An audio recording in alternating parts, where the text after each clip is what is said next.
KSRTCയിൽ സ്ത്രീകൾക്ക് സൗജന്യ യാത്ര തുടങ്ങിയതോടെ തിരക്ക് അപകട ഭീഷണിയാവുന്നു. ഒറ്റ സർവീസിൽ 268 യാത്രക്കാരെ വരെ കയറ്റിയ ബസ്സുകൾ തിരുവനന്തപുരത്ത് ഉണ്ടെന്നാണ് ടിക്കറ്റ് കണക്കുകളിലൂടെ വ്യക്തമാവുന്നത്. ഇതിന്റെ വിവരങ്ങൾ അമൽ തേനമ്പറമ്പിൽ നൽകും. അമൽ, ഗുഡ് മോർണിംഗ്.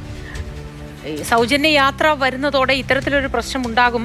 വളരെ കുറച്ചുപേരെ, അതായത് സീറ്റിംഗ് കപ്പാസിറ്റിയിലും കുറച്ചുകൂടി കൂടുതൽ ആൾക്കാരെ മാത്രമേ കയറ്റാൻ പാടുള്ളൂ തുടങ്ങി പല പ്രതികരണങ്ങളും ഒക്കെ നമുക്ക് വരികയും ചെയ്തിരുന്നു തുടക്കത്തിൽ. ഈ അപകട യാത്രയുമായി ബന്ധപ്പെട്ട വിശദവിവരങ്ങൾ എന്താണ്? നമുക്ക് കണക്കുകൾ വ്യക്തമാക്കുന്നത് എന്താണ്?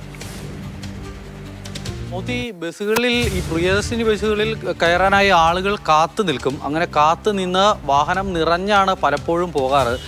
ഇപ്പോൾ വരുന്ന കണക്കുകളാണ് ഏറ്റവും പ്രധാനപ്പെട്ടത്. 268 പേരൊക്കെ ഒറ്റ സർവീസിൽ മാത്രം യാത്ര ചെയ്തു എന്നുള്ളത് ഞെട്ടിക്കുന്ന കണക്കാണ്. അതോടൊപ്പം തന്നെ 1813 പേരാണ് ഒരു ദിവസം ഒരു ബസ്സിൽ യാത്ര ചെയ്തവരെ കണക്കായി പുറത്തു വരുന്നത്. മറ്റ് ഈ പറയുന്ന സൂപ്പർ ഫാസ്റ്റോ അല്ലെങ്കിൽ സിറ്റി സർവീസോ ഒക്കെ വരുമ്പോൾ കയറാതെ നിൽക്കുന്ന ആളുകൾ ഈ പ്രിയദർശിനിക്കായി കാത്തു നിൽക്കുന്നു. അങ്ങനെ വരുന്ന ആളുകൾ ആ പ്രിയദർശനിലേക്ക് ഇടിച്ചു കയറുന്നു. പരമാവധി ആളുകളെ ആ വാഹനത്തിൽ കൊണ്ടുപോവുകയും ചെയ്യുന്നു. അതിൻ്റെ കൂടെ മറ്റൊരു പ്രശ്നം കൂടിയുള്ളത്, ഈ ടിക്കറ്റുമായി ബന്ധപ്പെട്ട ചില തട്ടിപ്പ് നടക്കുന്നുണ്ട് എന്നുള്ള വാർത്ത നേരത്തെ പുറത്തു വന്നിരുന്നു. അതാണോ ഇത്തരത്തിൽ ഈ എണ്ണം വർദ്ധിക്കാൻ കാരണം എന്നുള്ളൊരു സംശയം കൂടി ഉയരുന്നുണ്ട്. ഈ ആളുകൾ ശരിക്കും കയറിയ കണക്ക് തന്നെയാണോ ഇത്, അതോ കയറാത്ത ആളുകളുടെ കണക്ക് കൂടി സീറോ ടിക്കറ്റ് അടിച്ചു കൊടുത്ത് അങ്ങനെ ഈ കണക്ക് വർദ്ധിപ്പിച്ചതാണോ എന്നൊരു പ്രശ്നം കൂടി നിൽക്കുന്നുണ്ട്. എന്തായാലും ഈ കാര്യങ്ങളൊക്കെ പരിശോധിക്കുമെന്നുള്ളൊരു കാര്യം നേരത്തെ ഗതാഗത വകുപ്പ് മന്ത്രി തന്നെ പറഞ്ഞിരുന്നു.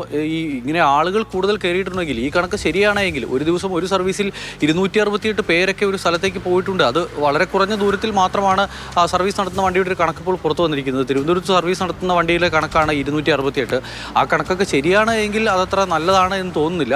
ഈ സ്ത്രീകൾക്ക് സൗജന്യ യാത്ര അനുവദിക്കുന്നത് വളരെ നല്ല കാര്യം തന്നെയാണ്. പക്ഷേ ഇത്രയും അധികം ആളുകളൊക്കെ വാഹനത്തിൽ ഇങ്ങനെ യാത്ര ചെയ്താൽ ഉണ്ടാകാൻ പോകുന്ന ഒരു പ്രശ്നം കൂടിയുണ്ട്. ഇത് ഒന്നാമതേ നമ്മുടെ KSRTCയിലെ പല ബസ്സുകളും ഒരുപാട് പഴക്കം ചെന്ന ബസ്സുകളൊക്കെ ഉണ്ട്. അങ്ങനെയുള്ള ബസ്സുകളിലൊക്കെ ഇങ്ങനെയുള്ള ആളുകൾക്ക് കയറി ഇത്രയും അധികം ആളുകളൊക്കെ പോകുമ്പോൾ ഉണ്ടാകുന്ന ഒരു അപകട പ്രശ്നം കൂടി ഗതാഗത വകുപ്പ് കണക്കിലെടുക്കും എന്നുള്ളത് നമ്മൾ പ്രതീക്ഷിക്കുകയാണ്.